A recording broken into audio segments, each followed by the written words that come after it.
l'Arabie pré-islamique.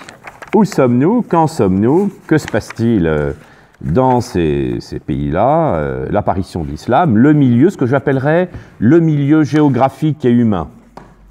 L'islam est donc apparu au début du 7e siècle de l'ère chrétienne, dans un milieu païen, arabe, en contact avec des îlots du judaïsme et du christianisme.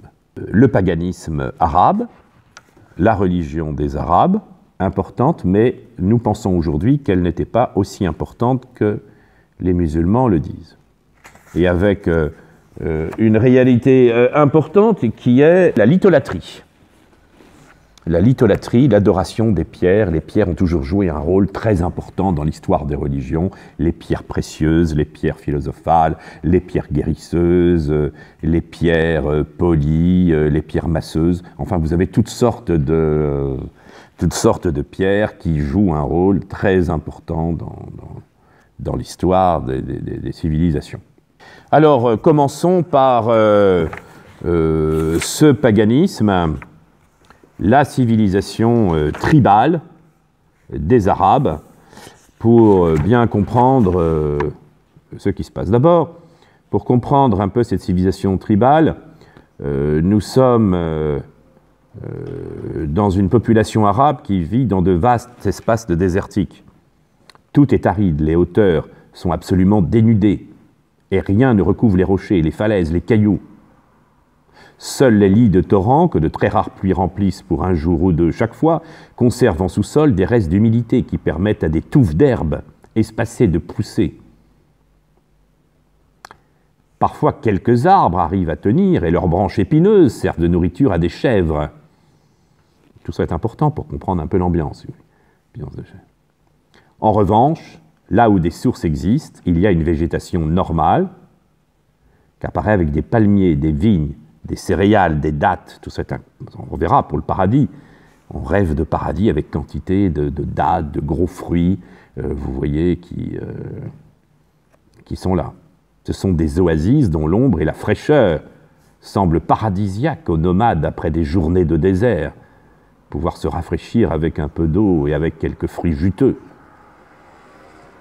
Les troupeaux peuvent vivre partout, où il y a un tout petit peu de verdure, et les bergers ont l'art de trouver les pâturages. Médine est un peu plus au nord de la Mecque, à plus de 400 km et un peu plus éloigné de la mer. Médine, Yatrib, donc, se trouvait être une oasis, comprenant une forte population juive, d'Arabes judaïsés, convertis au judaïsme. Le commerce est florissant et les musulmans disent que la Mecque est un centre commercial très important. Il semblerait que les découvertes récentes qu'on n'ait pas un passé civilisationnel très important. Ils ont fait quantité de recherches pour essayer de retrouver ce grand centre soi-disant de civilisation. On n'a rien retrouvé en archéologie d'important, de grands temples, de grands lieux commerciaux pour l'Arabie. En tout cas, pour l'islam, c'est un centre aussi religieux important, un lieu de pèlerinage. Alors je vais y revenir. La vente des idoles constitue à l'époque une des ressources commerciales importantes.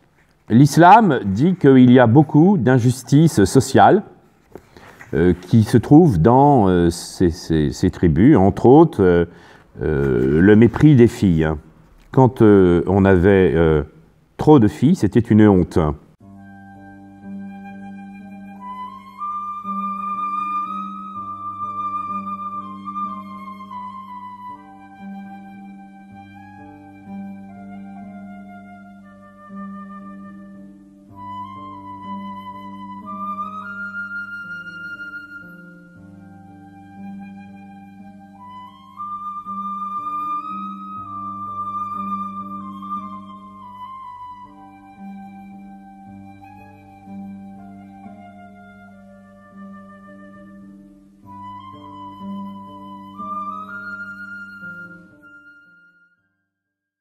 Dans cette ambiance géographique, les tribus de Bédouins qui sont les principaux habitants de l'Arabie, ces tribus de Bédouins se font constamment la guerre et leurs alliances sont fragiles et changeantes.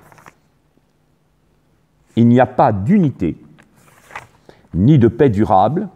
Les raids contre les tribus font partie de la loi non écrite du désert. Alors comment peut-on caractériser la religion des Bédouins? Quelle est cette religion des Arabes? Pour synthétiser, même s'il y a des pratiques très diverses, on pourrait dire qu'ils sont animistes. Ils ont une vague idée d'un Dieu tout-puissant qui s'appelle déjà Allah. Mais il va y avoir une quantité de divinités qui vont être vénérées. Ces divinités vénérées différaient sans doute d'une tribu à l'autre. Il y avait leur siège en divers endroits dans des rochers sacrés, non taillés. Ça peut être dans des arbres, dans des sources. Et c'est souvent entouré d'un espace sacré. Mais c'est les rochers qui étaient certainement l'objet le plus caractéristique de la vénération. Et on offrait aux dieux, généralement sans la médiation d'un prêtre, des sacrifices tels que des chameaux, des moutons, des bovins. Et déjà, dans cette habitude, le sang se répandait, on le verra dans la vie de Mahomet, avant même la révélation du Coran, le sang se répandait sur le rocher sacré. Et il permettait d'établir un contact avec la divinité au moyen de l'animal. Et on pouvait conclure à une alliance. Lorsqu'on offrait l'animal, si l'animal était gros, il fallait que ce soit un gros animal, à ce moment-là, sa famille et ses hôtes, et même le prêtre, pouvaient manger l'animal. À la Mecque et dans les environs, on adore particulièrement 3 déesses qu'on retrouvera dans le Coran, donc c'est très important. Al-Manat, Al-Uzza, Al-Lat. Ces 3 déesses sont considérées comme les filles d'Allah. Et donc il y a beaucoup de représentations, évidemment, de ces déesses.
Manat, c'est important, correspond à un grand rocher situé sur le territoire des tribus Oudaï. C'est sans doute une déesse du destin et de la chance. Ce rocher se dressait à Koudaïd, entre la Mecque et Médine. Et alors on apportait à cette déesse de la chance, on lui apportait des sacrifices, des offrandes. La croyance en la puissance du destin est fondamentale avec Al-Manat, Al-Uzza. Alors la 2 secondes, Al-Uzza est à proximité de Naala, et c'est celle dont la vénération pour Al-Uzza continua très longtemps après que Mahomet eut proclamé l'islam. C'était la déesse la plus vénérée dans la tribu de Mohammed, des Korachites, j'y reviendrai, et elle recevait des sacrifices, des offrandes, on célébrait une fête au lieu de culte qui lui était consacré. Et à vrai dire, on ne sait pas très bien elle était la déesse de quoi. Pour les 2 autres, on savait exactement, mais voilà. En tout cas, c'est une déesse importante. Mais pourquoi allait-on l'adorer? On ne sait pas. On en sait beaucoup plus. Même si c'est drôle, parce que c'est celle-là qui va durer longtemps. On en sait beaucoup plus sur Allat, ou Allat, qui, suivant plusieurs chercheurs, dont l'hypothèse de Thor, Andrea, correspondait à la grande déesse sémitique du ciel, de la maternité et de la fécondité. Et il y a des thèses allemandes qui disent qu'il s'agissait de la déesse du soleil, et son principal sanctuaire est un bloc rocheux carré. Carré! Vous avez bien compris, au-dessus duquel était probablement érigé un bâtiment. Il se situait à Taïf. Alors, les Korachites la vénéraient particulièrement aussi. Sur le rocher, à 1,5 m de profondeur, il y avait une grotte appelée Galbagab. Là se trouvait le trésor de la déesse, des vêtements, des bijoux, de l'encens, de l'argent, de l'or. Donc c'est la déesse de l'amour, de la fécondité, une sorte de Vénus. Voilà. Alors on reviendra sur le fait que ces déesses sont citées dans le Coran, mais pas pour les casser. Ça fait partie d'une difficulté du Coran, parce que lui-même, Mohammed, semble d'accord pour que ces 3 déesses puissent intercéder auprès de Dieu. Alors j'y reviendrai en vous citant les passages, mais donc ça fait partie de l'histoire de l'islam. Certains musulmans disent que c'était pour Mohammed le fait de ne pas rompre entièrement avec sa famille. Et c'est après que la rupture se serait faite. Et que Djibril, l'ange Gabriel, aurait dit à Mohammed de se détacher de ces 3 déesses. Outre ces divinités, dont la vénération est relativement bien attestée par les sources de l'époque pré-islamique, on adorait, donc, avant Mohammed, un nombre infini d'autres dieux dans cette péninsule arabique, et pour certains, on ne connaît même plus les noms.